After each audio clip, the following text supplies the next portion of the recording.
Good afternoon.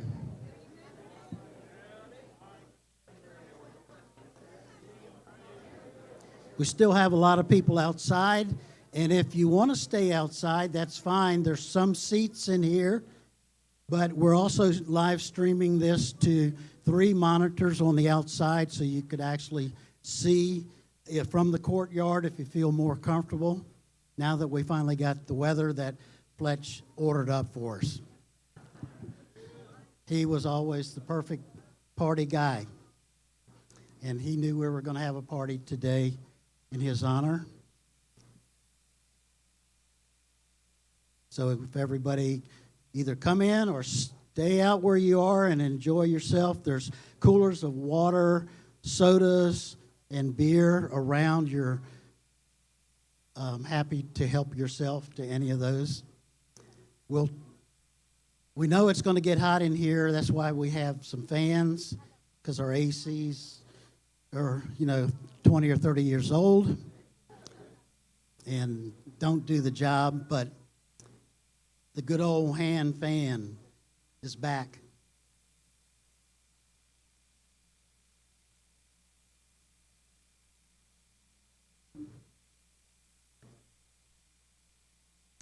So I'm Doug Flemer. In case you didn't know, a lot of people here today that I haven't seen for years and years, and I probably haven't changed a bit. No new wrinkles, no white hair, no extra weight, but anyway, so please, hope we have time to chat with everybody. And I'm here today with, she's outside.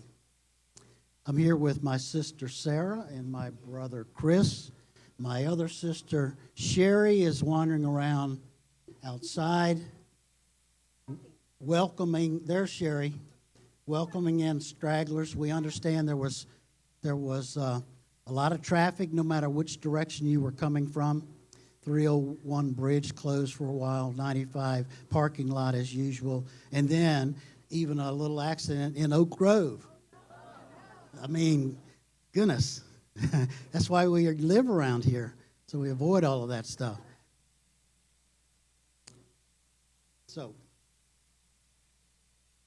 yeah, I'm going to make a speech. Okay. So we think we put together a nice little program to honor Fletch, and Chris will mention it all. Okay, Chris.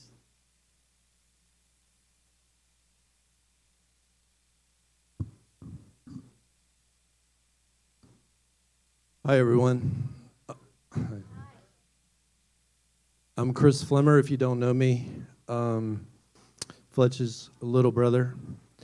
And just want to welcome everyone to Ingleside Winery. And on behalf of my family, we're glad you're here. Sorry, I always have to have my notes with me. So as you can see from all the people here today, Fletch had a lot of friends, and we're really excited to be here with you, to have you, be here today. I know many of you traveled a long way, and we're glad that you made it, and we hope you enjoy the program. I know Fletch will be looking down on us and enjoying the stories and the music, and of course laughing at all the jokes. And today you're going to hear a lot of stories about different aspects of Fletch's life. And I think you'll agree with me that it's kind of like that famous movie. He really lived a wonderful life, and I hope you'll see that. So after the program, we hope you guys can join us for food and drink in the courtyard. And that's it. We'll get started with the program. Thank you.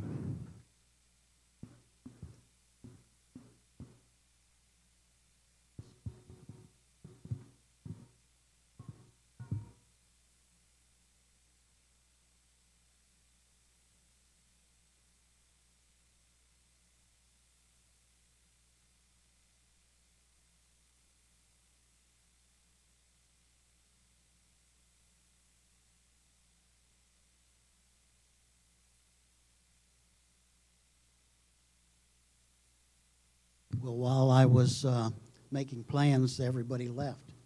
So I'm not sure what the plan is, but I think Mr. Jimmy Coates, if you would like to come up.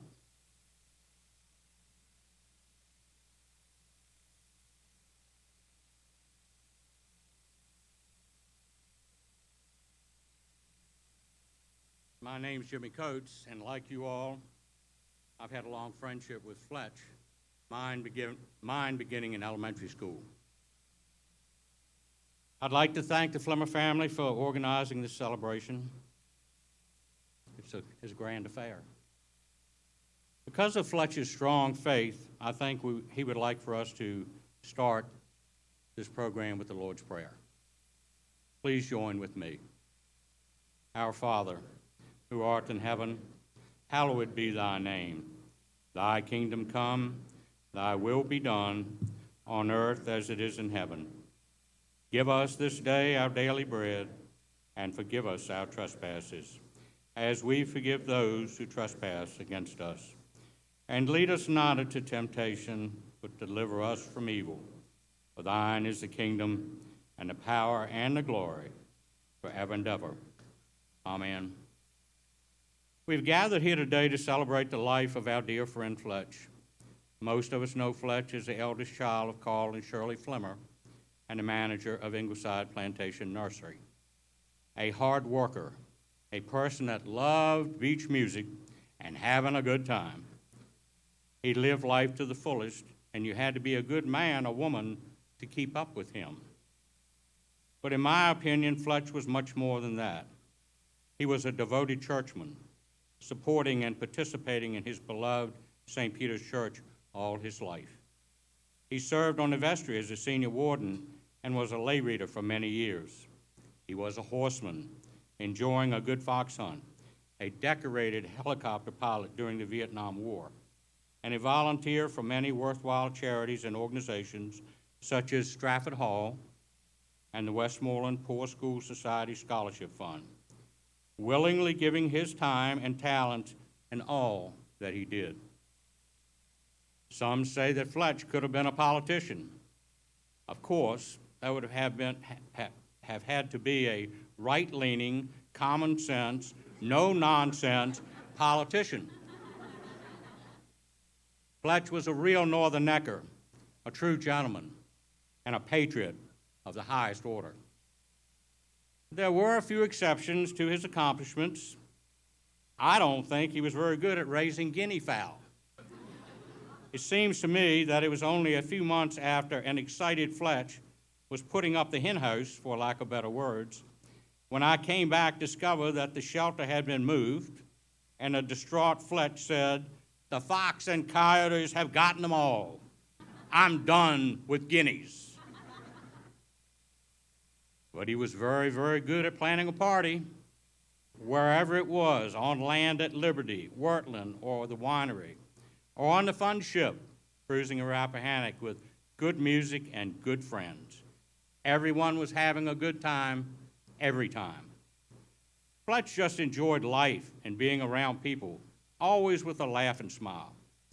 He had a wonderful ability to remember names and faces, and I only once saw him greeted by someone who he could not recall by name. He solved that by saying very softly to the lady when she greeted him with a hug, "Now please remind me of your first name." The pandemic slowed down the parties and closed the church for a while. That did not sit well with Fletch, so he organized a small church service at Carl's cottage under the trees on the Rappahannock.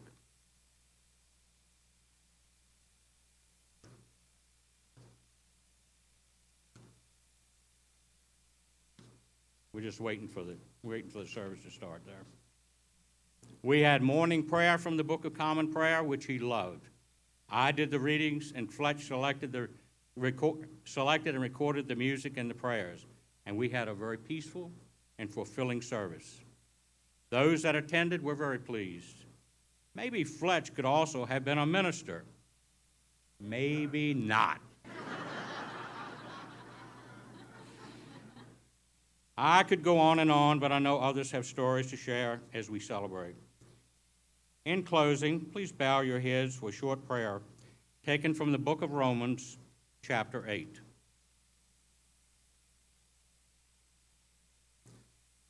Dear Lord, we thank you for the life of Carl Fletcher Flemer III. We acknowledge this is a difficult day for most of us, but we take courage in his life and his love and care shown to others. So, Father, we are persuaded that neither death, nor life, nor angels, nor principalities, nor things present, nor things to come, nor powers, nor height, nor depth, nor any other created thing shall be able to separate us from the love of God, which is in Christ Jesus our Lord. As we celebrate Fletcher's memory, we ask that you fill the void we all feel in our hearts. Amen.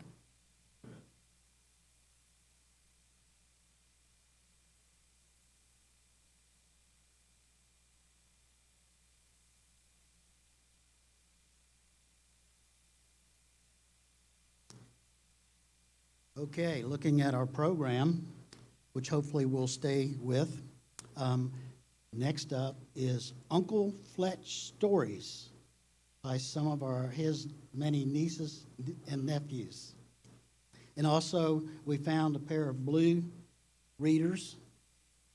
I would keep them, but they have little designs on the side that maybe belong to a woman. Oh, well, forget them. I'll get you a new pair. Well, they're good. So if anybody lost them.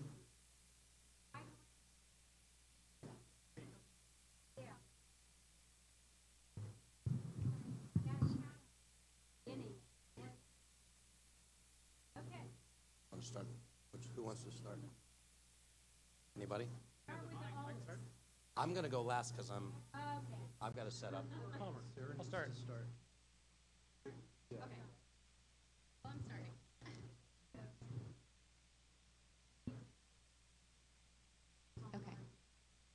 Okay, guess I'm starting. I'm Sarah. I'm Fletch's eldest niece, and I wrote a poem. My inspiration was photos that I were flipping through, so I think technology willing, we're going to put them up here. Carl Fletcher Flemer III. He was the life of the party, with dance moves always catchy. Call him friend, call him family. We called him Uncle Fetchy. You never quite knew what you would get with Fletch around. An inappropriate joke, a wig, or a mask, but that laugh would always abound. There was the time he scared the bejesus out of us with this mask. And if you needed us to be dazzled by an appearance from Magnolia, just ask. At the dinner table, he may prank an unsuspecting friend with a fish head under her pie, or proclaim loudly he needed to borrow some of my hair. He was never shy. But if you wanted a ride on the party boat or a Fletcherita, he was there, apt to lend a hand or provide a favor anywhere. He hosted a pig roast for my rehearsal dinner quite happily, but also made my husband eat pig brain for entrance into the family.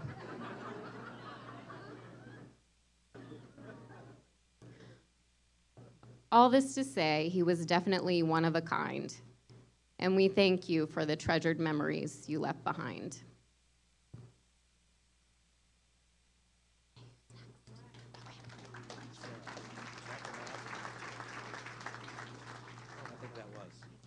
All right, for those of you who don't know me, I'm Tierney Jetsey, and I am the oldest child of Sarah and Kennedy Simpson. There is a quote I've always liked. I believe it was by Eleanor Roosevelt, and loosely it says, some people come into your lives and pass quickly. Others leave footprints on your heart, and you're never the same. And Fletch is definitely the latter. He left footprints on the heart of everybody he ever met, and none of our lives were ever the same. I came into this family when I was about 5 years old, and from the time I met Fletch, he never treated me like a step anything. I was instantly his niece, and my dad was instantly his brother, and that's just how he did things. Even my 2-year-old daughter, who fights me on wearing pretty much anything these days, loves the pair of the crazy socks that Uncle Fletch sent her for Christmas.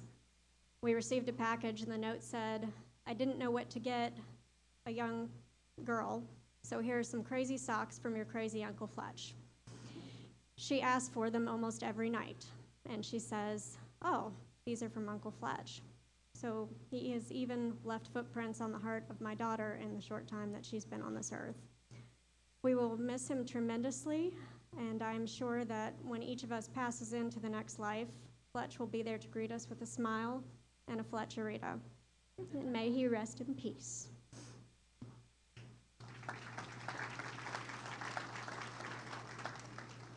Hey everyone, I'm Palmer Simpson, Fletch's nephew. And, the great thing about Fletch is just you can pick any sample size that you want, and it's probably worth telling a good story. So, rather than pick the best of the best, I just decided to pick a weekend and talk about a couple of things he did that weekend. So, growing up, I didn't realize that everyone didn't have an Uncle Fletch, I think is the easiest way to put it. When you're a kid, you take that for granted a little bit. And also, I grew up in Louisville, Kentucky, and I didn't make my way, when I made my way over here, it was usually maybe bringing one friend, but the most part, this was my own little world separate from all of my friends. Just a couple years ago, actually, I had the privilege of bringing a lot of my friends out to Virginia, and I knew that they were going to get to meet Fletch, and I prepped them a little bit for that, just letting them know what to expect. You're going to like him. He's a great guy. Not really sure what else to say, but knowing that it would be an experience. And the first thing that happens when we get here is he says, "All right, Palmer, we got a task for you all." And he said, "There's a big storm, and the flag has fallen off the boat. So we need someone to go in and look for it and get it." And one of my friends was really nice and volunteered. He said, "I'll go in and I'll wade through the water and I'll look through the river and I'll go diving and look for that flag."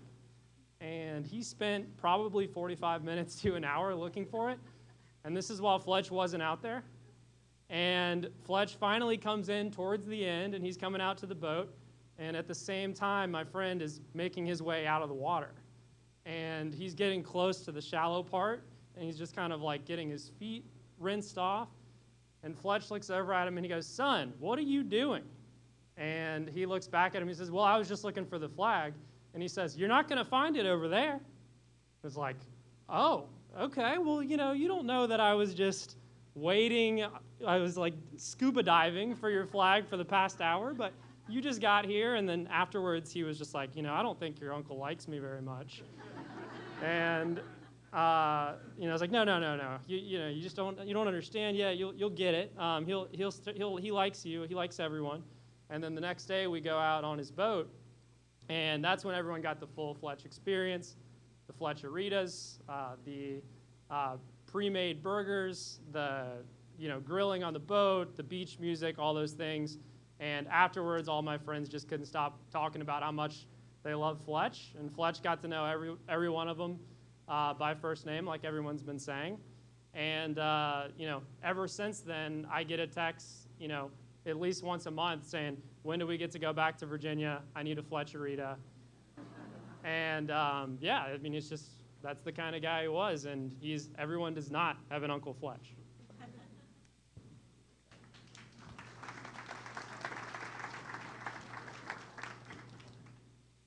All right, I am Carlin Flemer, Fletch's youngest niece. I am As everyone knows and has been mentioned already, Fletch was a equestrian and avid fox hunter. And besides my grandmother, his mother, I was the only other family member to share that passion of horses with him. So he was always so supportive of my riding. He was there when I got my first pony. He was there for my very first fox hunt at age 7, I think.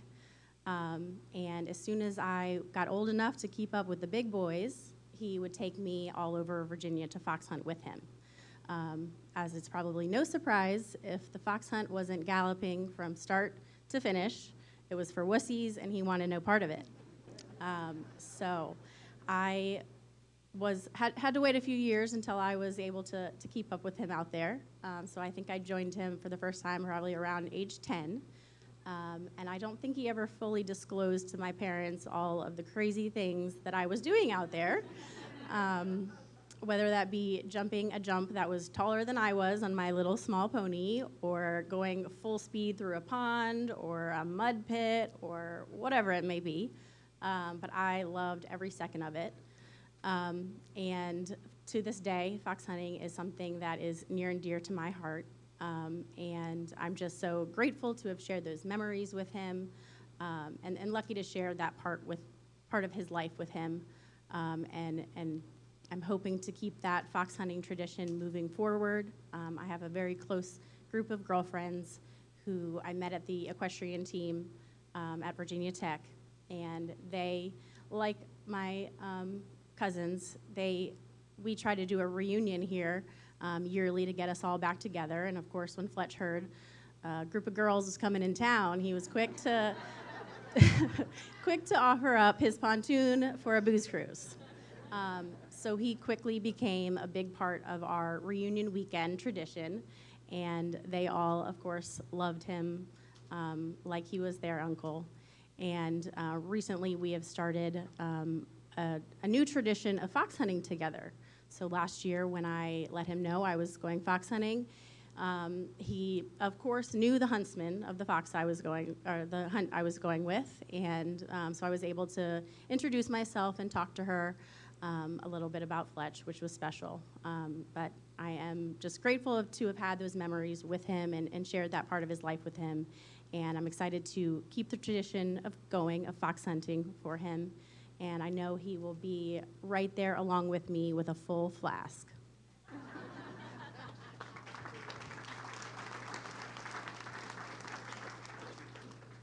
Okay, I'm Jordan Flemer. I'm Carlin's brother. And I had the unique opportunity to work with Fletch in the nursery setting. And this was very special to me. I got to learn a lot from him in the 10 or so years that I worked with him. And I'm so grateful for that. But probably the biggest lesson I learned was probably not anything to do with about the business or plants or anything, but it's that business is business and family is family.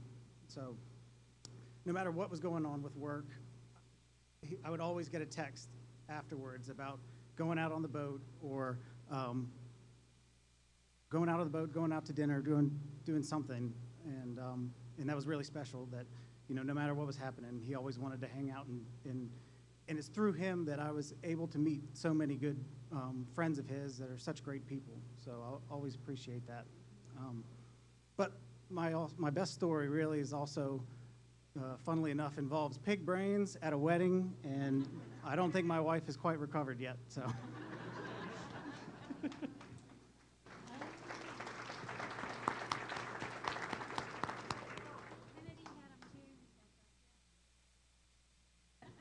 I didn't know that this, I remember the pig brains, but I didn't know that it was a ritual, that it was, yeah. I'm Will, I'm Palmer and Tierney's brother, and I think the short version of what I want to say is that I think Fletch had an amazing ability to bring people out of their shell, and I mostly came here during the summer with my mom and dad and brother and sister, and I was always kind of visiting and I was kind of especially when I was a teenager, was kind of a weird kid and like always had, was thinking about other stuff, was thinking about my friends, was thinking about not somewhere else I wanted to be, but I could not always be present, but he was always able to just kind of bring you into the moment and just had so few inhibitions and was so fearless that you kind of, I don't know if you've ever been this kind of person, you develop a huge resistance to people trying to say, oh no, come on, participate, come dance, come do whatever. You learn pretty fast how to tell them no, but then, Fletch just could cut through it immediately and always made me forget whatever was going on, and I always had an amazing time. That's it.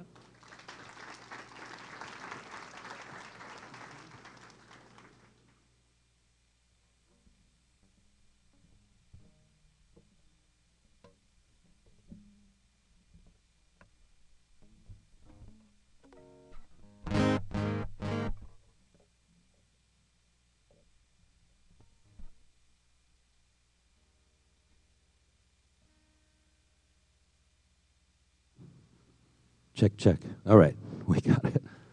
There's an on button here. Thank you, cousins. That was awesome. So before I do a couple songs that may make us all think of Fletch, I have tons of stories, but it's more of a memory. And I think one of the toughest things today is at this party, we are missing the best party host east of the Mississippi River. So let's have some fun today, and in Fletch's spirit, he would appreciate that. And it's hard to encapsulate him in just a few words, how much he meant to our family, the community, the county.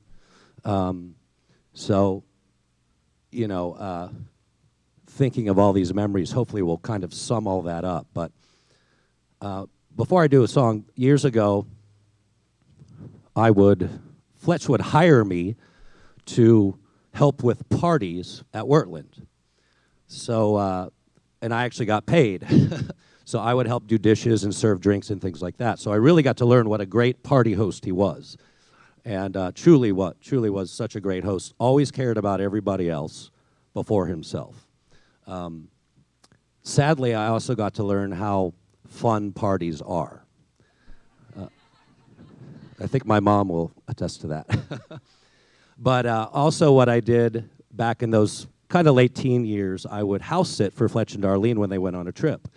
And something really cool to me, I would dig into Fletch's music.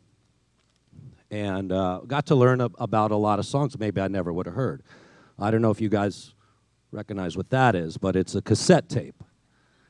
And I would tape tracks of beach music songs that I know Fletch liked from his collection. And it was very inspirational to me. And then, my further music career as I've gone on. And Fletch was always such a big supporter of my music. Just would go out of his way to come see me, bring his friends, and support my music. And as we know, Fletch had a racy sense of humor. So when I'm digging into these songs, as a teen, I'm like, oh, what's this? Big rear window. Fix my rooster. So I'm like, as a kid, oh, what's that all about? Okay. There's a couple more on this tape I literally cannot say here today. But, that was such an important inspiration to see and always know Fletch, how much he shared the joy of music and what music can do in the church. Fletch would always sing along, even if nobody around him is singing. He was rarely in key, but always with a joyous vibe and sharing that music. So, to sum up, that's just kind of what I wanted to share about Fletch, his love of music, and I'm going to do a couple songs today.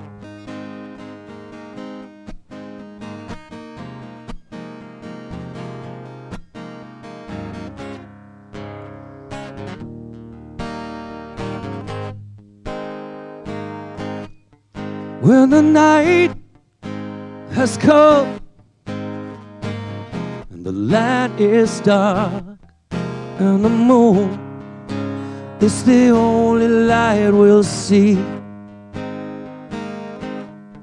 No, I won't be afraid.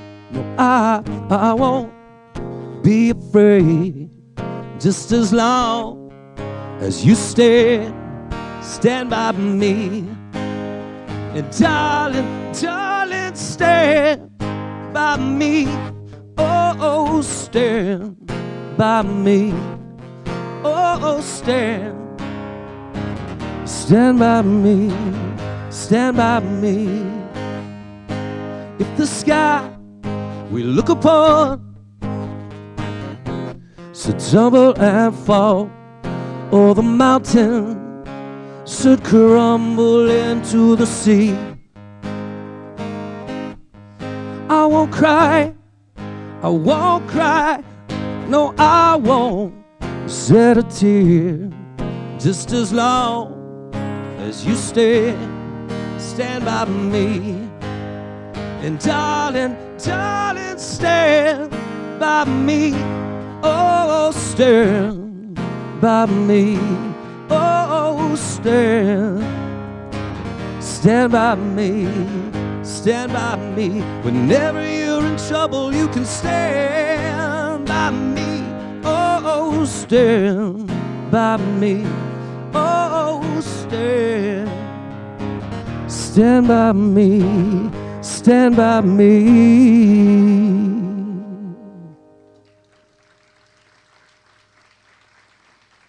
Thanks, you guys. And one more thing, my brother, in lieu of getting up here, he made some really cool memory cards. So when you guys leave, he and his son, Ryan, are going to be, Doug and Ryan are going to be right over there. They'll probably have some cards. And it is one side Fletch by day, the other side Fletch by night. So I think you'll guess which is which. But these are really cool. I hope you grab one.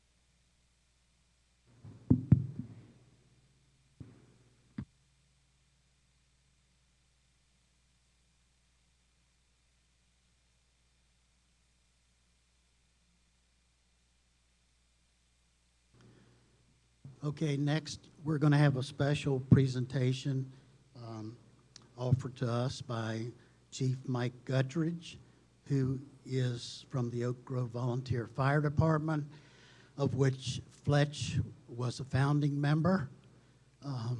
He was on the organizing committee and stayed on to help Oak Grove get its first and only volunteer fire department going, knowing how important it was to all of Ingleside, for all its buildings, its houses and things, to have the department close by.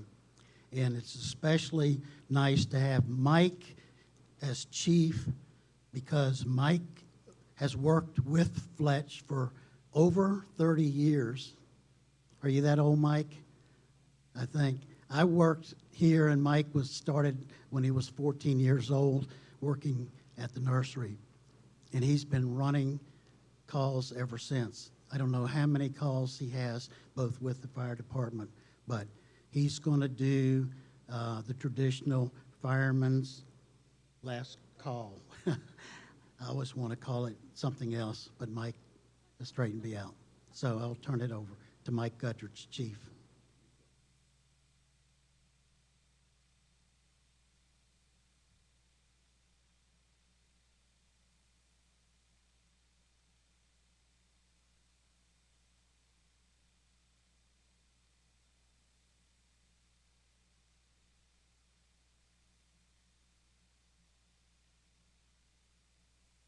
Bear with me just a second.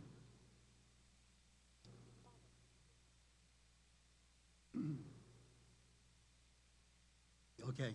Mike says I'm supposed to do something to help him, but I don't know what it is. He's actually got to call 911. Now, what I'm going to try to do, and hopefully I don't mess it up, that's why I got him standing here beside me. I want to thank the family for having me here to do this. It's not easy doing these things, but it's a tradition in the fire service that we give the last call for a firefighter, like Fletch. He started us out, and I don't know if that was a good thing or a bad thing. Look where we're at today. But I'm going to test the pager to see if everybody can hear it, and if I can get that kind of worked out, then we'll continue on. All right, bear with me. And what you hear on here, I'm not responsible for. Battery high. Message 1.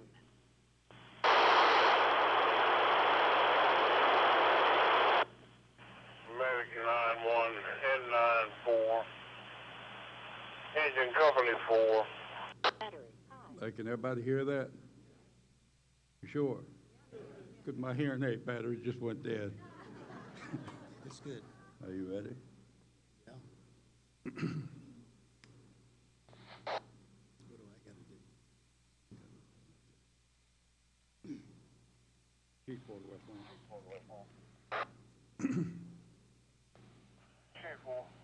I'm ready for the request.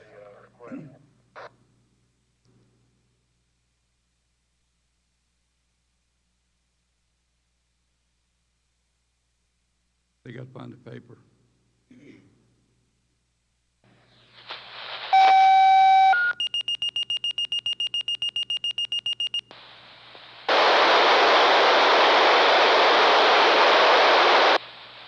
West 1 to call Fletcher, Flemer the third.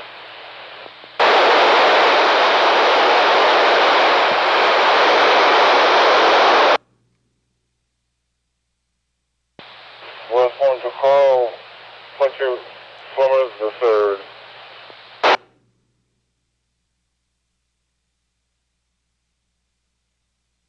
All units, it's a great deep regret to announce the passing of Carl Fletcher, Flemer the third, who entered his last call on Thursday, June 30th, 2022. Charter member and advisor to the Oak Grove Volunteer Fire Department as they issued the last call. The Oak Grove Volunteer Fire Department thanks you for your service, your dedication to the community, your honor, courage, and sacrifice to the Oak Grove Volunteer Fire Department. Fletcher, still rest high in the mountains. Rest in peace. We'll take it from here. August 13th at 15:10. Thank you all.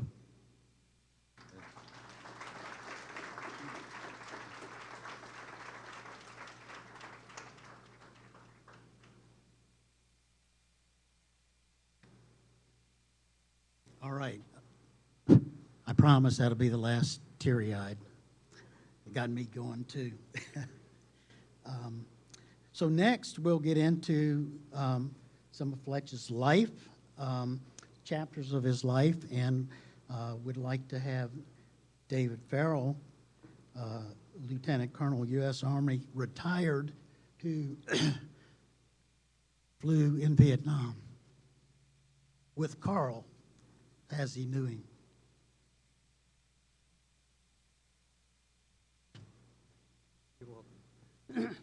They say a story told is a life lived.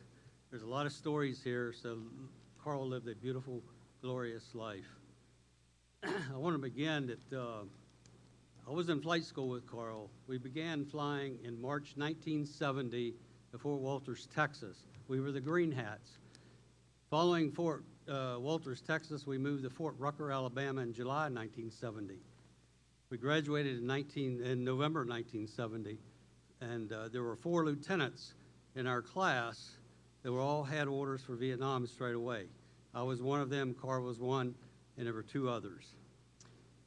Carl went to the 174th Assault Helicopter Company in Vietnam in December 1970. The other lieutenants went the same month. I followed them in February 1971 as a Cobra pilot. We all arrived in Vietnam just in time to go to the largest helicopter operation ever, and that's called Lam Son 719, the invasion of Laos. We were supporting the South Vietnamese Army with only aviation assets. We met fierce fire constantly.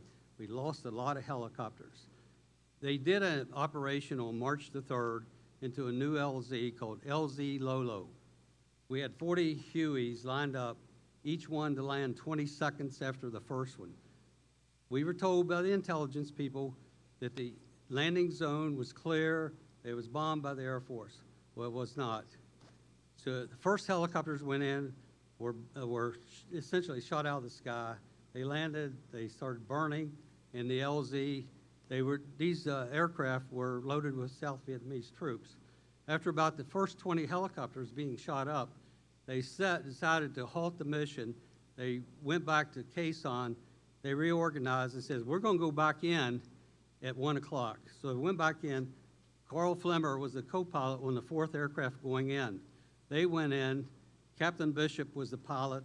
They had a Corporal Padilla on the gun, and they had a Specialist Rhodes as the crew chief. They went in to yellow smoke, and it was actually off the LZ a little bit. They were shot up. The gunner was killed. Where he sat was right behind Carl. The aircraft crashed, rolled over, and burned. The Captain Bishop and Corporal Padilla escaped out the left.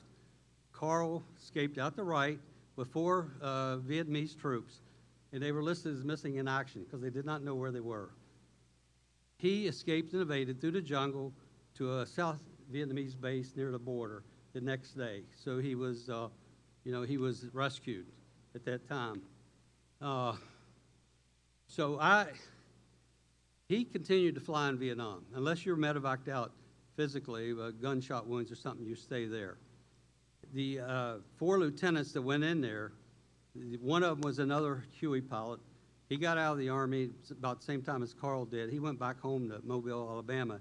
The guy who was a scout pilot was KIA in Laos. And I was a Cobra guy, and I got shot up the very first time I ever flew. So after all this mission was over with, I was at a place called Quang Tri, a larger city up near the demilitarized zone.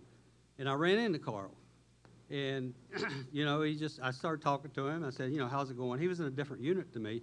And he told me about his being shot down. And he was very calm, cool, and collected about the whole thing. It was like, it was not a big deal. Now, I never saw Carl again in Vietnam because when Lam Son 719 was completed, all the units went back to their home base.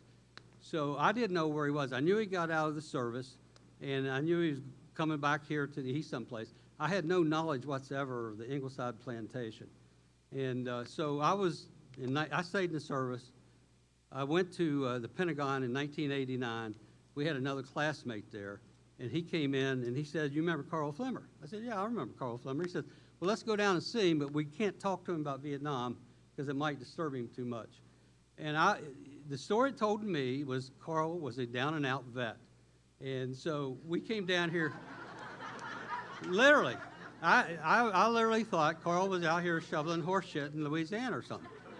But so we came down here to the vineyard on a Sunday afternoon, and we said, we're looking for Carl Flemer. He said, well, which one? We said, well, we were in the Army with him. He said, he's back in the stables. So we walked back there, and he was carrying a horse. And make a long story short, I just thought he was taking care of the stables. And then he took us around all over the place here and showed us. We had a flight class reunion at this place the same year. But now I want to put things in perspective a little bit. I mean, what happened to him, he was very fortunate to survive. In fact, everybody who went over there was fortunate to survive. And I want to give you some facts here. The Vietnam War is often called the helicopter war, and they supported everybody and supported all kinds of missions. There were 12,000 helicopters that served in Vietnam. 5,607 were lost in battle. That's almost 50%. There were 4,877 helicopter pilots and crew members killed in action in Vietnam. The Army Hueys totaled 10.7 million flight hours and the Cobras totaled 1.2 million flight hours. Those helicopters have more combat flight time than any other aircraft in the history of warfare. So I want to share that with you, and God bless Carl and his service. And I want to acknowledge all the veterans out here. I know there's several Vietnam veterans somewhere. They're wearing those black hats back there. So you just kind of raise your hand. Stand up. Come on.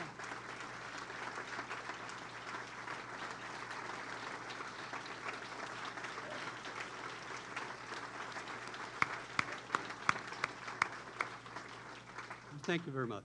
All right.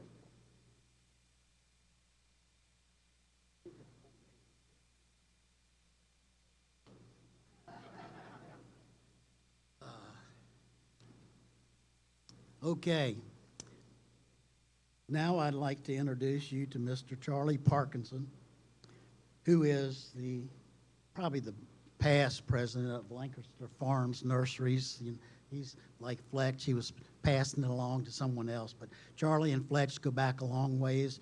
Charlie has been a great friend of Fletch and the rest of our family, and has been there with Fletch through thick and thin, and he has a few words to share. Thanks. Thank you, Doug. I have a personal relationship with Fletch. I really got to know Fletch in 1974 at the Greenbrier Hotel in White Sulphur Springs, West Virginia. And if you've ever had the opportunity to go to the Greenbrier at the White Sulphur Springs, West Virginia, it's quite a place. And Fletcher just kind of embraced me at that time. I was a young nurseryman just starting out. I didn't have a lot happening, and Fletch embraced me, and I'll never forget it. Later that year, he was able to come and visit me down at our nursery where we had a fall oyster roast, and our relationship bounded then. We traveled together for the International Plant Propagator Society meetings. We'd cram into a couple of vans, and we might go as far as Tulsa, Oklahoma together. And we were friends. Unfortunately, at the time, I smoked cigarettes. Fletcher detested the things, but he still traveled with us. In 1990, now this is a couple of years ago for some of you folks, I was looking for answers and a new way to grow trees in pots. Where else was I to come except for my friend at Ingleside and Fletcher? Fletcher guided me in the practical understanding of soil profiles, what a tree needed, and in many helpful inputs in the development of a system called Pot in Pot. Fletcher was a customer also of mine. Yes, ma'am. Fletcher was a customer.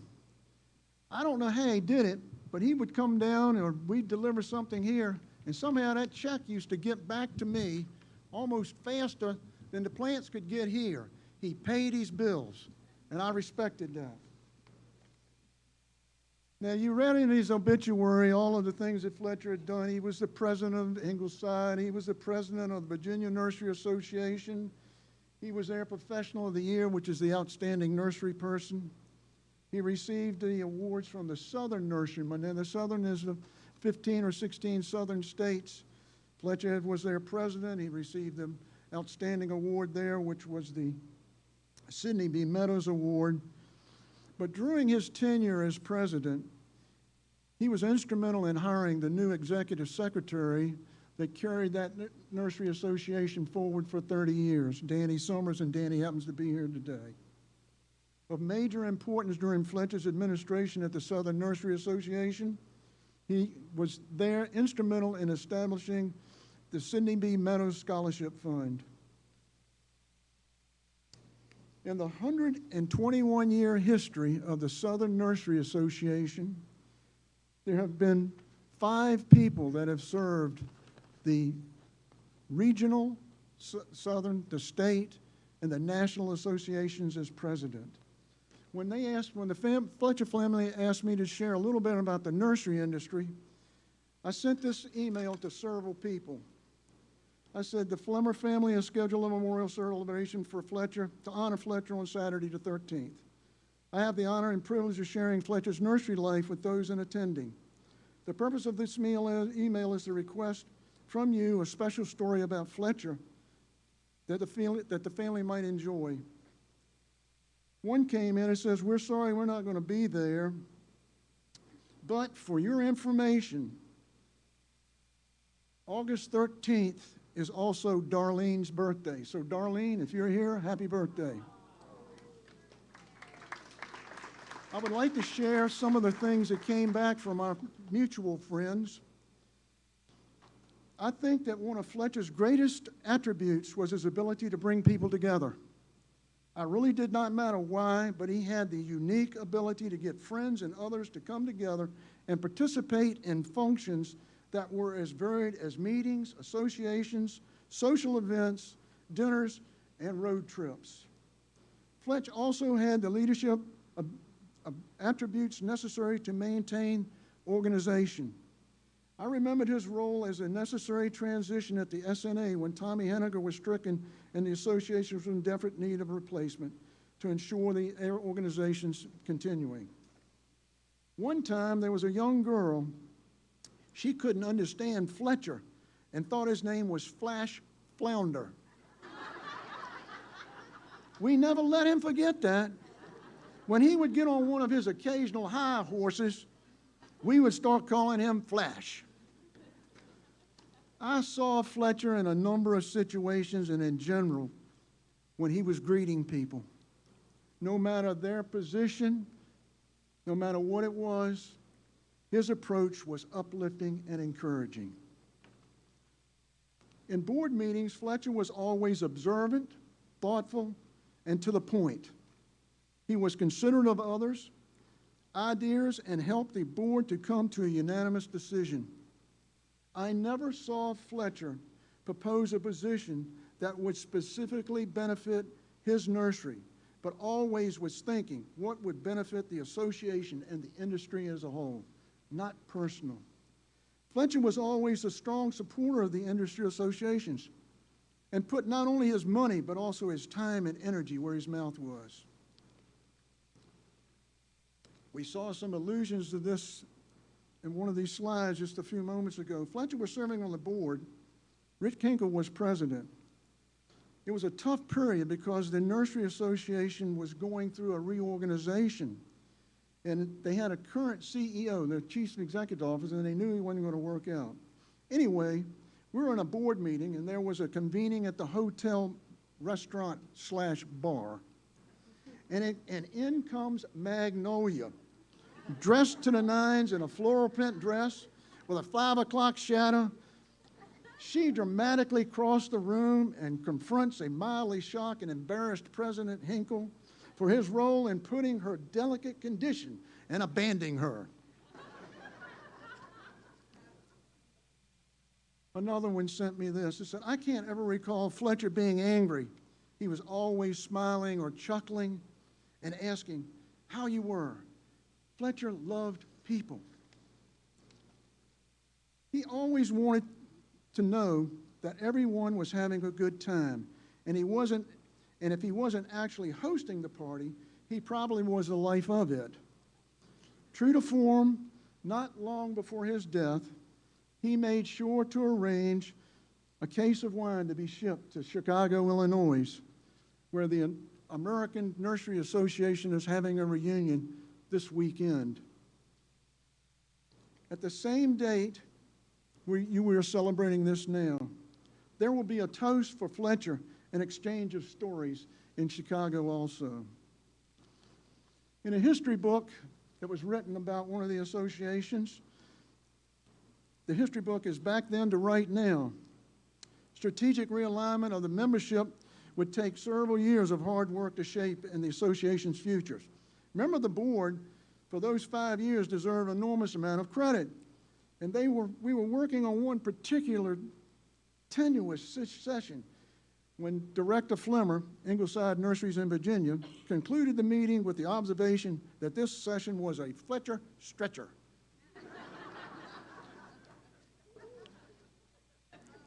Fletch, we'll miss you. I love you. You've been a friend for a lifetime.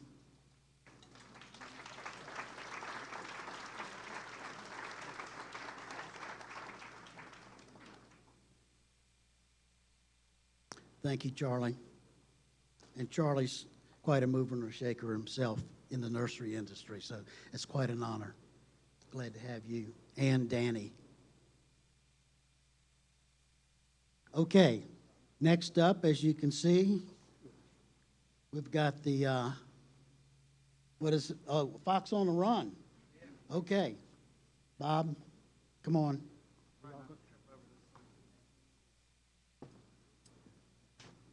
Good afternoon, everyone. Doug, don't worry. I'm going to keep it to the 60 minutes that you requested. Today, I'm going to follow the advice of one of my favorite writers, Winston Churchill, who said, "A speech should be like a woman's skirt, long enough to cover the subject and short enough to create interest." My name is Bob Ferrer. I'm a mounted fox hunter like Fletch and master of the Caroline hunt, a hunt that I started with Fletch's help 25 years ago. I was fortunate enough to be a great fan, along with Fletch, of the Casanova hunt, and was also a member of the Commonwealth Foxhounds that has hunted here at Ingleside since its inception.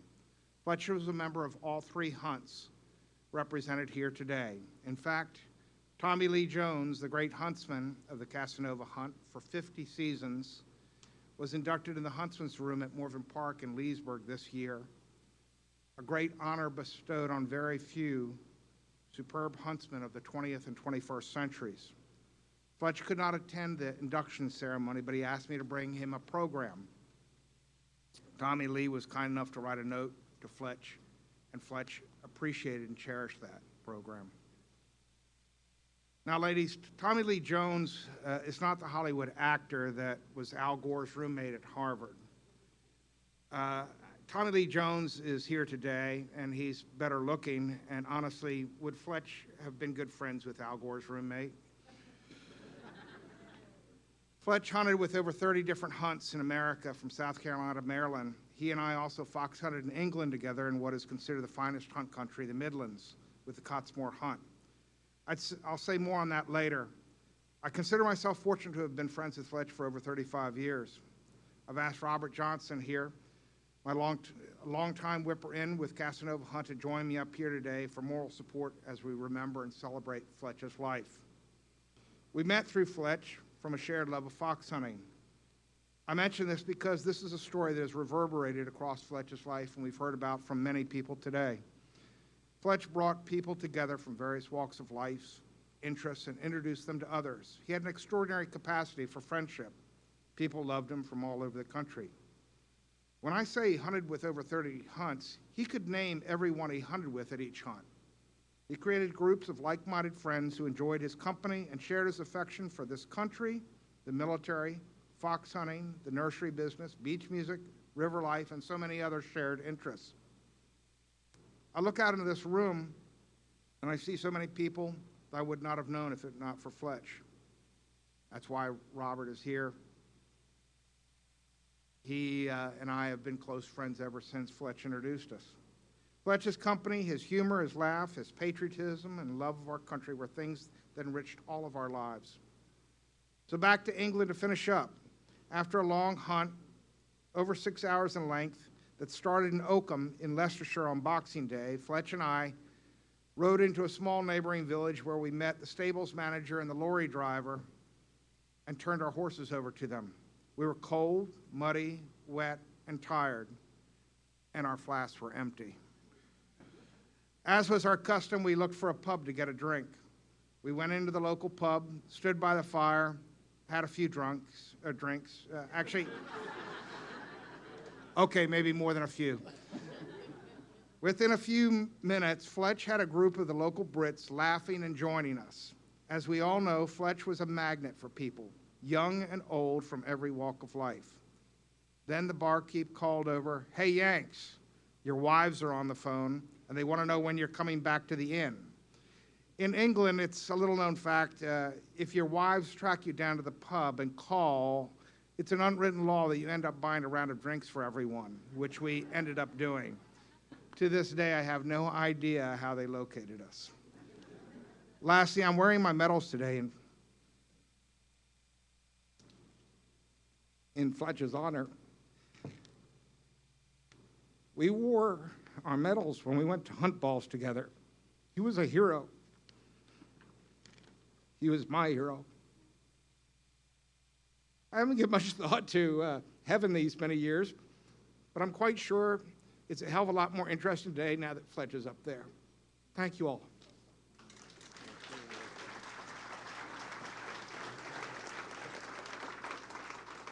I met Fletch here at Commonwealth. I was visiting, and he was hunting here, and so we made friends, and I said, well, hey, come on up to Casanova sometime. So at Casanova, it's like a lot of hunts at the end of the day, and you come back in, and they'd put horses in trailers, and zoom, they were gone, you know.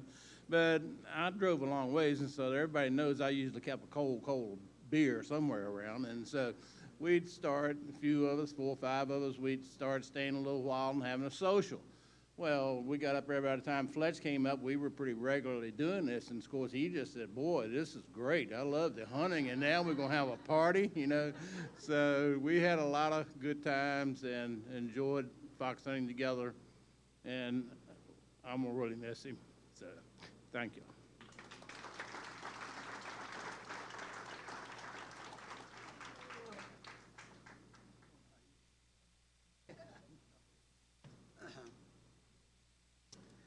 Everybody's having a good time getting up and down on our makeshift stage here that we didn't really know what was going to be. And we have a cinder block, just in case you haven't seen it, as a step.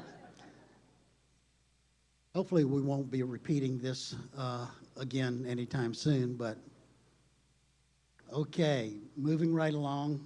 And I want to say hi to everybody that's outside. We have quite a number of folks that are in the courtyard, and through the brilliance of my younger brother, Chris, who arranged to have all of this able to stream. And it's also, today, you will be able to watch again if you go to the right links, which we can provide to you. For those, there are a lot of people from out of town who couldn't make it and sent their best wishes. So, moving right along, we have Mr. John Hopkins, Brother John, as we call him, who will talk a little bit about being on the Rappahannock River.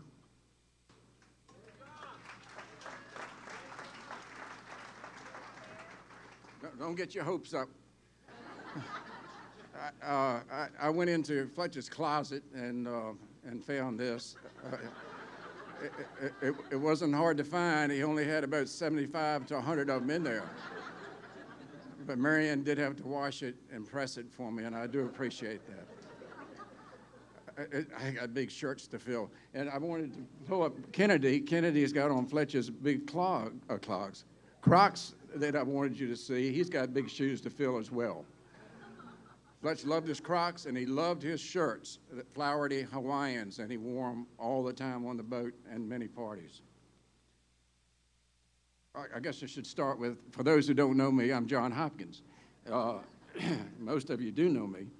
I worked with Fletch for 39 years, right out of college in 1973, and retired in 2012.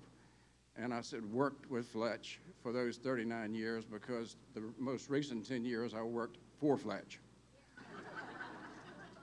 Fletch turned out to be my neighbor, closest neighbor, only neighbor, and he found out that I had tools and I knew how to use them.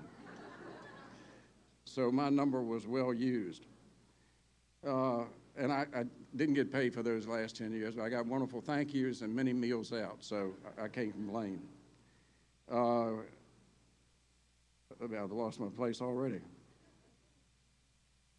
Oh, the family does like me because they called me the brother from another brother. A mother from...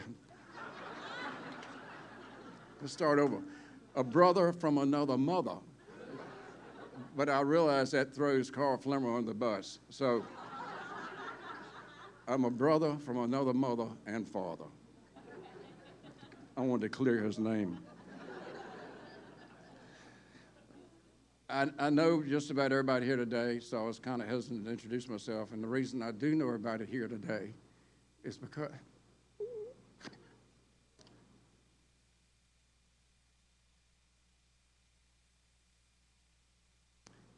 of Fletch. I thought it was going to be fine. Fletch and Darlene. If they were having 4 dinner guests, they're having 40, they had 400. We were always included.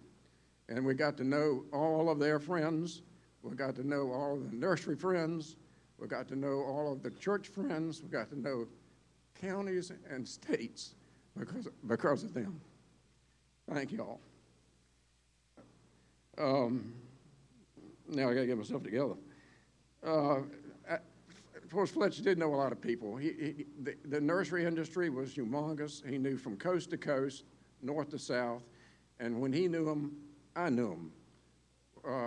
We often traveled together, and I got to meet the same people he did. And the greatest people on this earth are nurserymen. I'm glad that the family limited the number of people here today. They were shooting for 350, maybe 4. If they had opened the doors to all of Fletcher's friends and all of Fletcher's people that he knew, we would have had to rent RFK. This was close enough to take care of this crowd, but he knew so many people.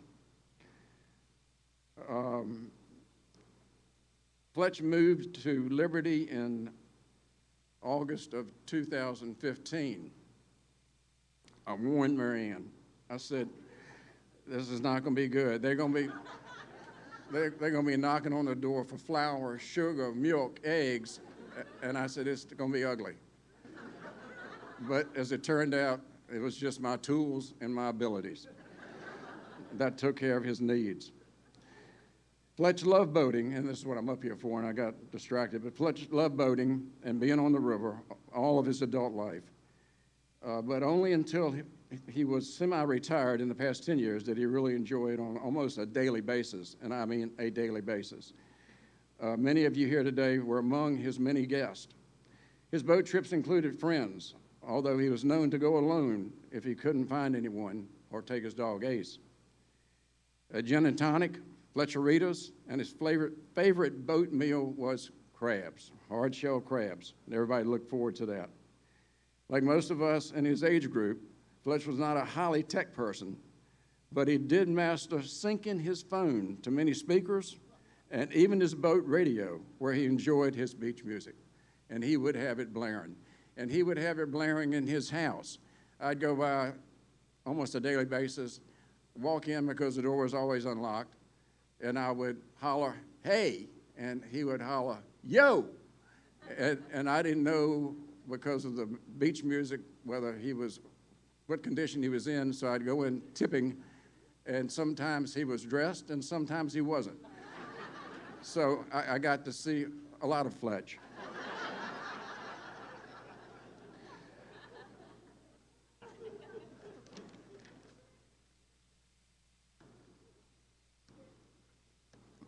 Any given day, I would get a text in the afternoon, maybe 2 o'clock or so, booze cruise at 4, pick you up at your dock. And sometimes I'd have to text back and say, Fletch, I have jobs to do. I can't booze cruise every day. But he was persistent, and most times I'd give in and we'd go. He had his boating, though, was not without some problems. He had an old tractor that he kept down at, from the shop, he kept down at the riverfront, and he launched his boat in and out with this old tractor. Well, the old tractor was old, and there were times that the old tractor didn't want to start, so he would call me, and we'd get something going and get him in. There were times, there were many occasions, that the boat battery was dead. Okay, so he would call me to bring my charger over, and he and Ace would come pick it up, whichever was most convenient. After a dozen or more of these problems, I got smart, and I bought him a charger. That problem was solved. Fletch seldom went far if anybody went with him. He usually just putted out. Sometimes he'd just get to a calm place.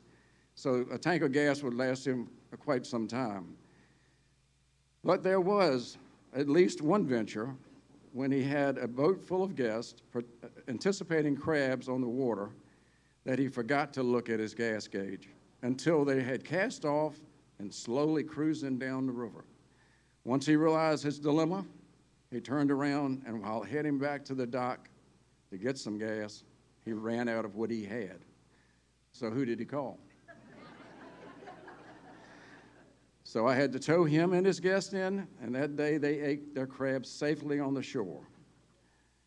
In October, a group of us used to take a fall trip to Fredericksburg. Many of you here have done this with us, to see the color and eat lunch on our boats near the city dock. Quite often, alcohol was consumed. I don't know how, on these trips. On this particular fall trip, there were 2 couples on my boat and 2 couples on Fletcher's. The girls thought that too much alcohol had been consumed for their liking on Fletcher's boat, so all of the girls opted to ride in my boat, and the boys rowed back together with Fletch. Now that it was not a problem for me. I was fine with all that. It's one of those tough jobs that somebody had to do it. The boys left first, and somehow Fletch, having to switch to tequila shots because they had drunk everything else they had, he lost his bearings on the way back.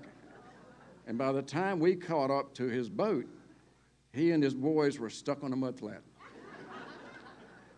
We decided to ride by and wave. And the girls wanted to continue on, but I worked with him. So I turned around, and we went back and pulled him off and safely got him back to the dock. Fletch went on one late dinner cruise and anchored off in some nice, quiet, shady area on the river.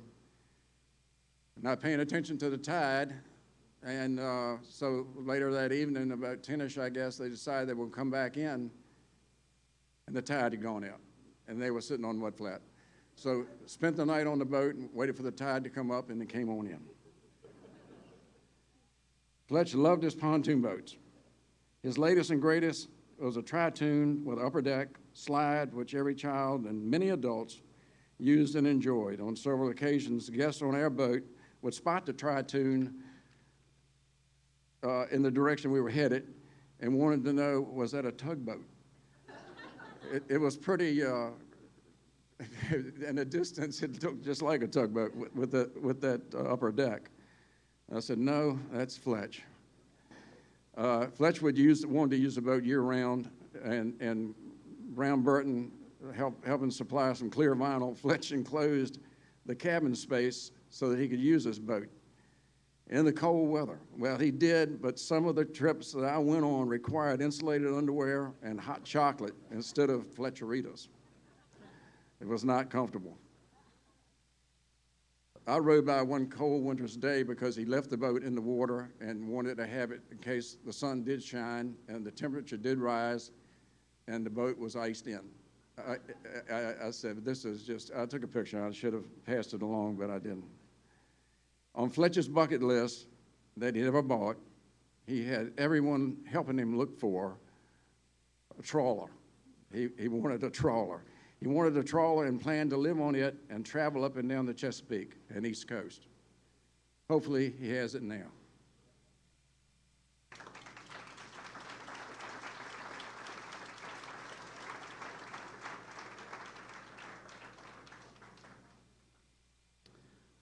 Thank you, John. I know you had many a good time on the river. Of course, John lives on the river as well and right next to Fletch's Liberty Farmhouse, and good boating buddies. Okay, we're getting there.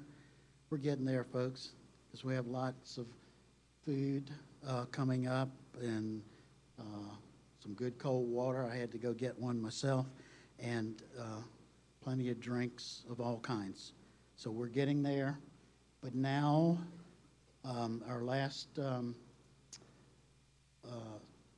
stage of Fletcher's life will be planning a good party with Rick Farmer and friends.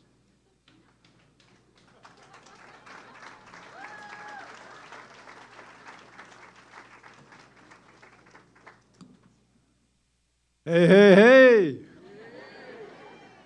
First off, John, his new name is St. John, for all he did. Big clap for John.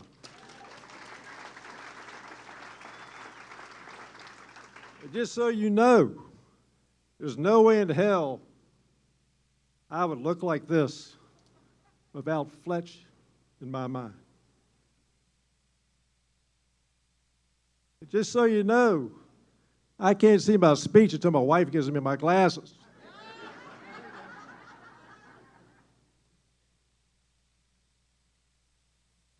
Not that way. That way. Maybe I'll clarify that real quick, especially to all the military veterans here.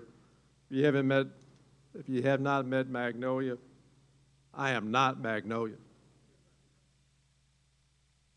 I'm Peaches. So, this is going to be kind of a little bit of an audience participation. You know Fletch is with us. And you know if you do not respond, there's going to be a thunderclap or something that's going to say there's a bunch of weak, blankety-blank units here who are not responding. Get with the program. Okay. So, Brown, you forgot the intro, brother. Brown, Mr. Beach Burton is going to be my music man today. Let it rip, Brown. Calling Brown. Irv calling Brown. Crank it up, Brown. Crank it up.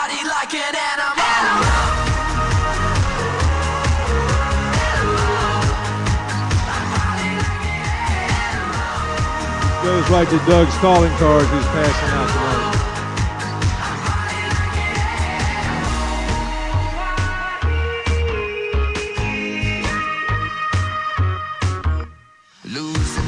All right, Brown, thank you. All right, once again, audience participation.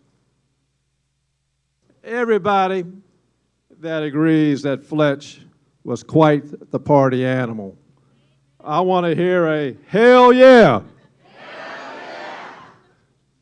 Well, thank God, my speech is going to be good for the rest of the night. Just want to make sure everybody's on the same page. All right. And just so y'all know, once again, I am not Magnolia. There's only one Magnolia. I'm Peaches. And I'm Peaches from the Peachtree State of Georgia.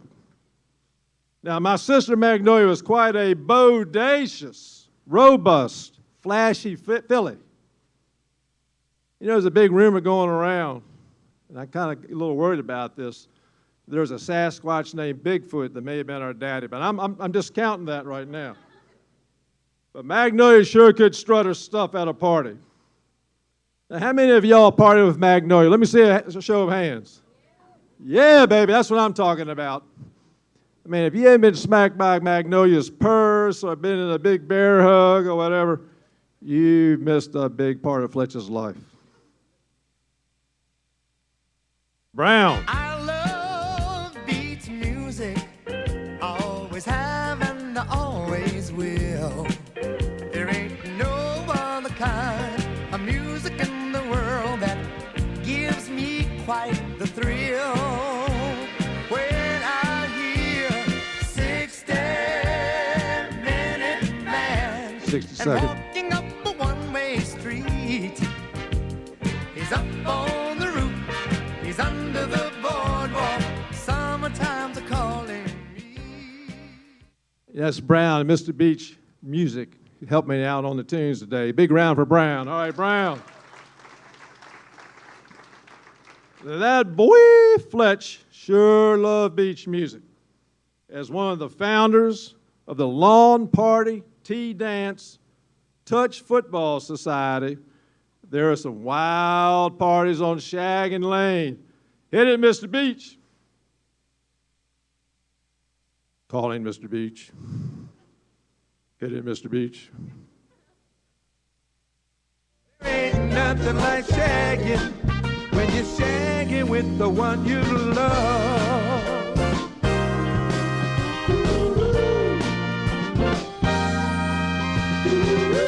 When you learn the basic move, then add something new.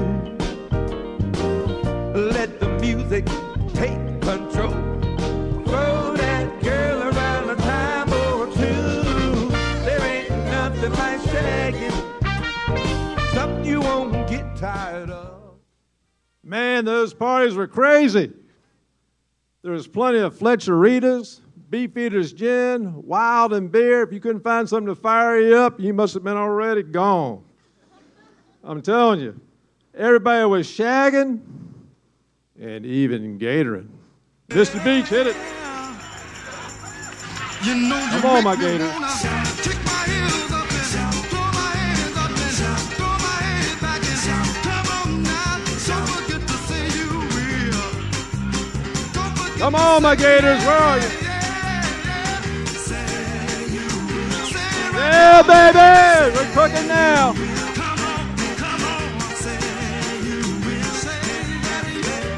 Gators!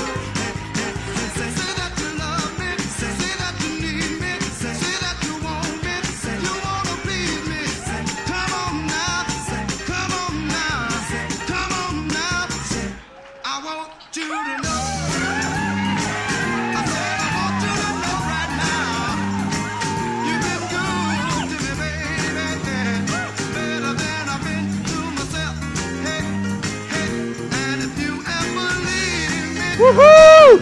Nobody else. I said I want you to know.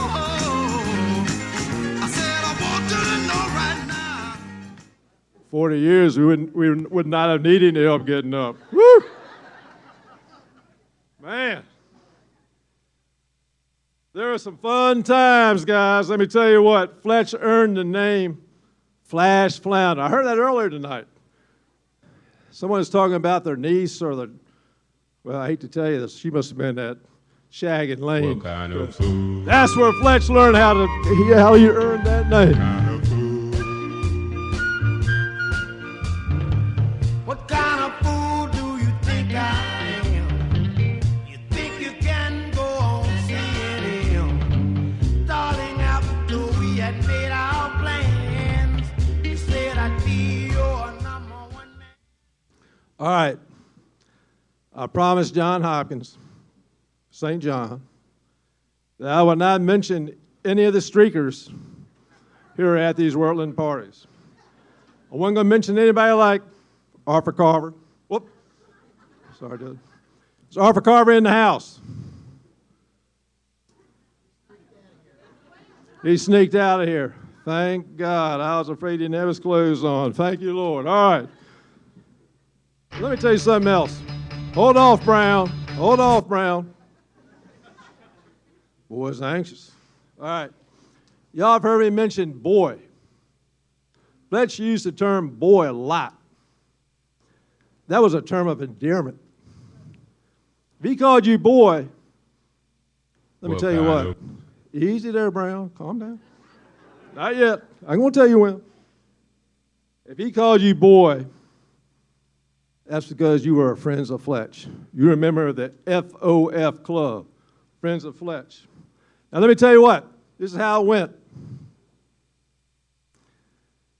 You go to the party, one Fletcherita. Hey boy, how you doing? 3 Fletcheritas. Hey boy, how you doing? 5 to 6 Fletcheritas. Hey, boy! The party was on.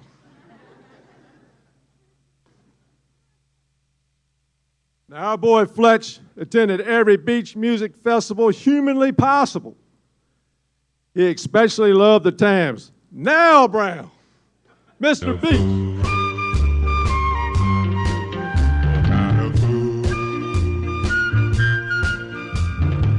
What kind of fool do you think I am? You think you can go on seeing him? Darling, after we had made our plans, you said I'd be your number one man. What kind of fool? Do you think I am? Do you think I am now? All right, Brown, thank you. I swear that sounds like one I've heard before. But anyway, during one of the Thames performance, Little Red. Y'all know who Little Red is? Little Red was the Thames lead singer. He climbed on top of Fletcher's shoulders. He was singing, Fletch was a dancing. So they're out, Fletcher's out there dancing, Little Red's a singing. Fletcher's out there dancing, Little Red's still singing. Fletcher's out there dancing. Little Red's getting a little anxious. Fletcher's still dancing. Little Red finally, he's had enough. He says, "Come on, white boy, put me down." I think that's where Fletch got his first hernia. All right, our boy Fletch considered it his mission to travel, to show others how to party Fletch style. While in Montana, Fletch could not pass up attending the Testicle Festival. Hit it, Brown. Rollin', rollin', rollin', rollin', rollin', rollin', rollin', rollin', rollin', rollin',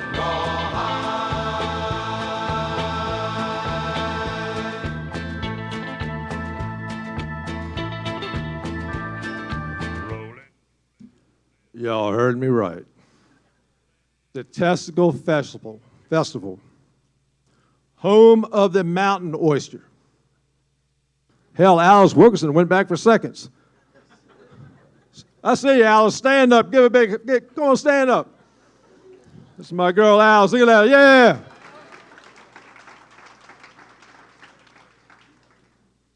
Now, of course, Fletch found the bar with an extremely beautiful, very athletic bartender. So Fletch ambles on over. Goes up to the bar. Says, "Hey, darling, give me a shot of vodka. You got any flavor of that vodka?" Bad move. This bartender, who appeared to have a lot of pole dancing experience, number one, that's how Fletch got attracted, starts yelling, "Flavor? Flavor? I'll show you some blanket-to-blank flavor." Before we knew it, she's climbing over top of the daggone bar. If any of y'all know Fletch, he's got a little bit of a nervous laugh. So Fletch sees this happening. His eyes get big as damn pie of a pie plate. He starts backpedaling. It goes something like this. "I really don't need any flavor. No, I'm fine. I don't need any flavor." "Really? I don't need any flavor." Well, sure enough, Fletch got his vodka shot without any flavor, and survived. But let me tell you about another friend of ours. I'm looking at you, Jimmy Wilkerson. Jimmy went the first night, and after that first night, Jimmy went to the hospital. He would never admit it. But I know damn well he went to that damn same bartender and asked for a shot of vodka with some flavor.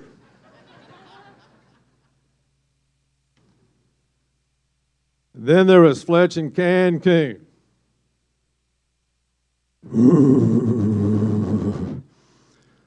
where he learned the proper way to drink tequila slammers. Brown, hit it.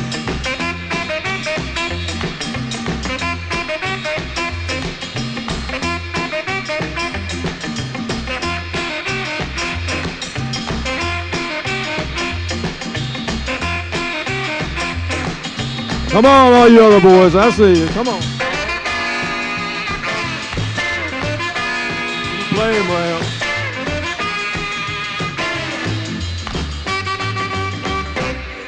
Tequila.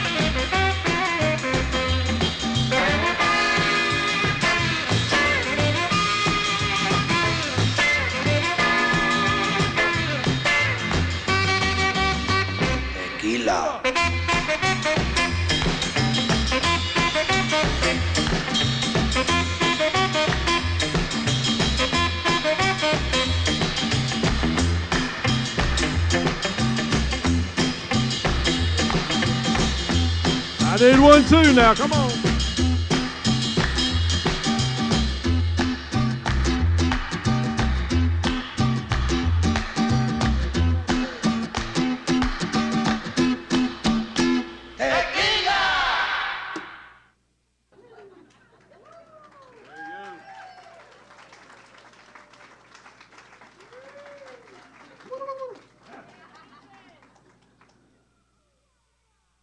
Yeah, baby. There you go. There's good times. One night, too many cucarachas for our boy Fletch did not bode well. I don't know how you women do it. Jesus Christ.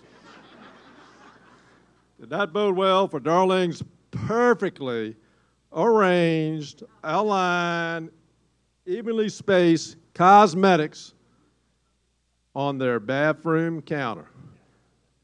Brown, if you're ready.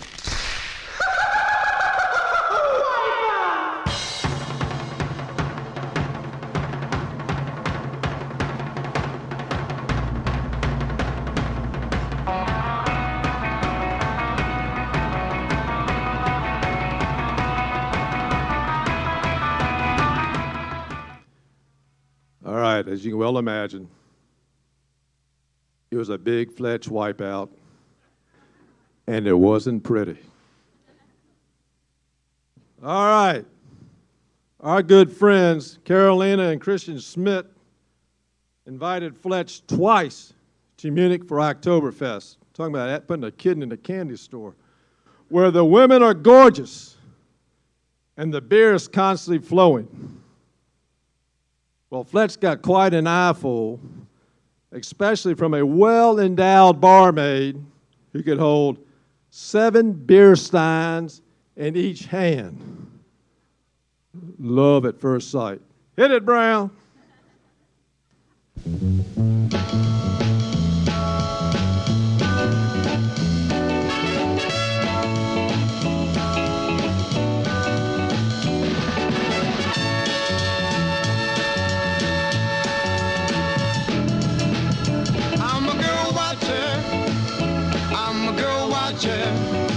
Watching girls go by.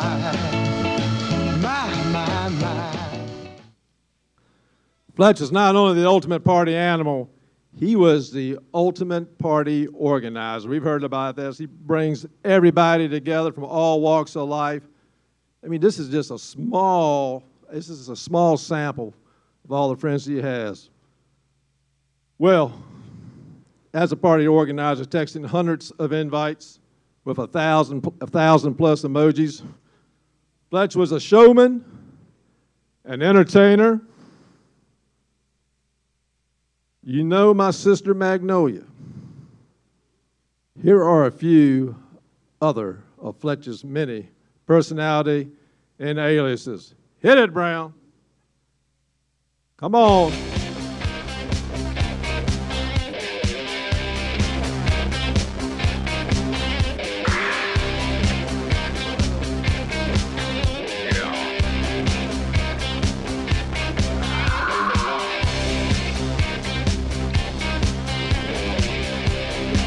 All right, Brown. All right, Brown. Thank you. All right, first up. Get back in line, Bob. Now. First up, we got Bubba with the MAGA hat on. Now, Bubba needs a bigger round of applause. Now, give Big Bubba a big round of applause. Bubba just got out of jail a few days ago.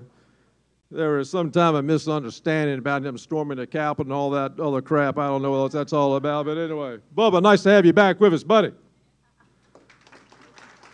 Next, we have the dirty old man. Come on out here.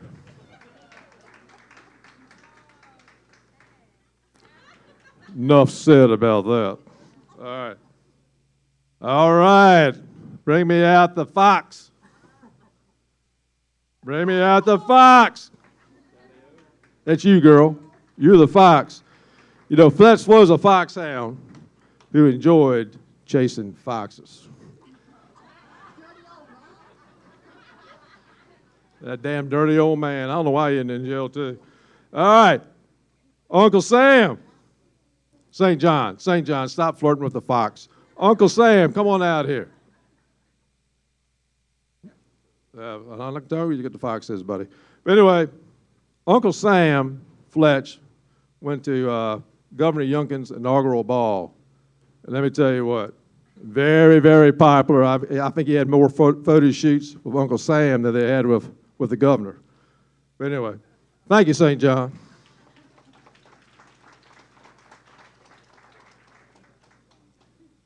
All right, ladies and gentlemen, we'd be remiss if we did not remember Santa Fletch. Hit it, Brown. You better watch out. You better not cry. Don't hurt anything You now. better not pout. I'm telling you why. Santa Claus is coming to town. Damn dirty old man. Making a list, checking it twice. He's gonna find out who's naughty or nice. Santa Claus is coming to town. Let me tell you what. Santa Fletch always made a grand entrance bringing Christmas cheer, passing out little blue Viagra-looking pills to the men. I don't know why. And for the ladies, he would have them sit on his lap and ask what they really wanted for Christmas. Ladies and gentlemen, my God, can you imagine how much fun heaven is right now? Please raise your glass as we remember and cherish. Stand up and cherish. Stand up and cherish our memories of Fletch, the man, the myth, the party animal legend.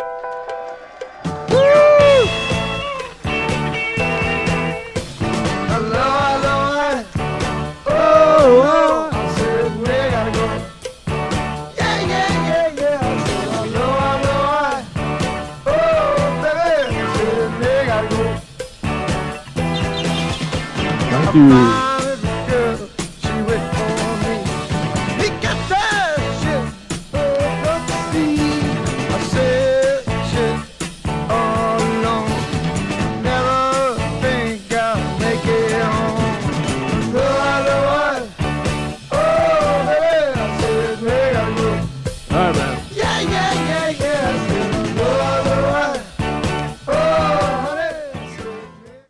Thank you all. It's been a pleasure.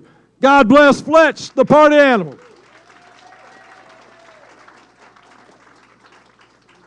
And you won't see me lowering this again.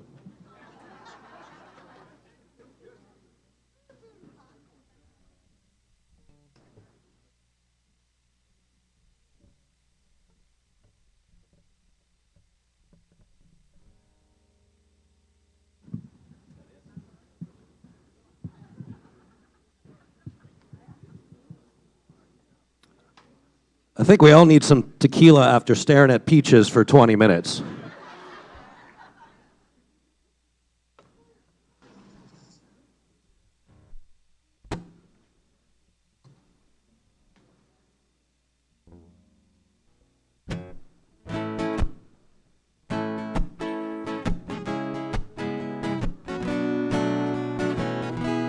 So I'm just going to wrap it up with a song that I learned for Fletch a few years ago. I think a lot of you guys know this song, so feel free to sing along, stand up, dance, do whatever you guys want to do. Go get a beverage.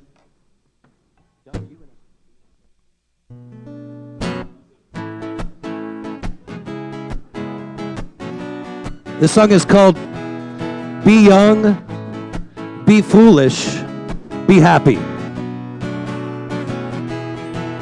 Be young, be foolish, but be happy.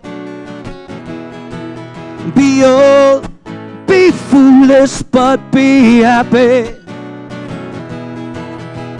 Don't let the rain get you down, it's a waste of time. Have your fun, live every day in the bright sunshine. In the same old story all over the world, girl needs boy and boy needs girl. So be young, be foolish, but be happy. Be young, be foolish, but be happy. Don't let love slip away. Live your life for today. Life's too short to worry about unimportant things. Reach for the sky, touch your star, and then you'll find your dream. 'Cause dreaming alone is a shame indeed, but if you got love, it's all you need. So be young, be foolish, but be happy. Be young, be foolish, but be happy. Be young, be foolish, but be happy. Be young, be foolish, but be happy. All right, you guys, you can all get up. You've been seated for long enough. Clap along if you like. Go get some beverages. Thank you guys so much for being here.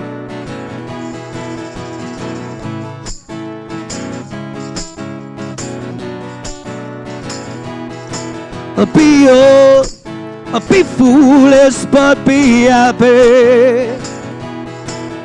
Be young, be foolish, but be happy. Be young, be foolish, but be happy.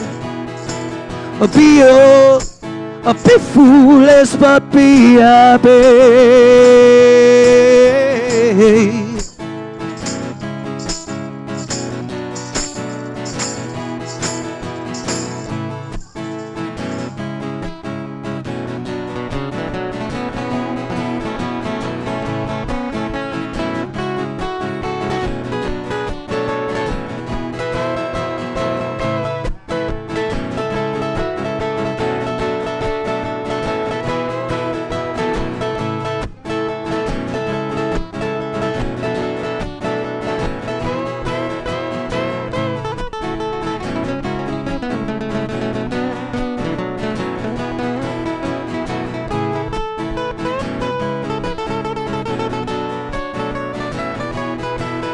Be young, be foolish, but be happy.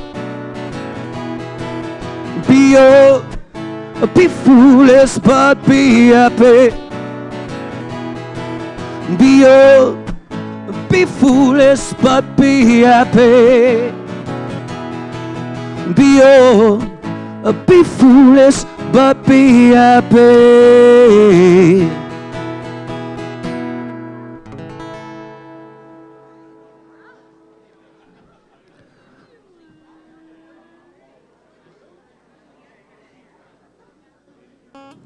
Long live the memory of Uncle Fletch, you guys.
Don't you misunderstand, I'm a part-time, part-time man.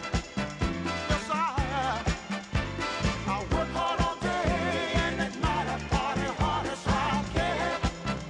I'm a part-time, part-time man. Misunderstand, I'm a part-time, part-time man. Yes, I am. Yes, I am. I work hard all day and at night I party hard as I can.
Busy rushing to and fro, searching for it high and low, trying to get what I think I want, only to find out I really don't. Got to go relax myself. I think I've overtaxed myself. Tired of all the stress and strain. I need a minute to rest my brain, and I'm thinking about cooling out, cooling out. I need a break from this routine. Tired of chasing this old tired dream. Too big a fool to catch a break. Lord knows I've had all I can take. I think I caught myself in time.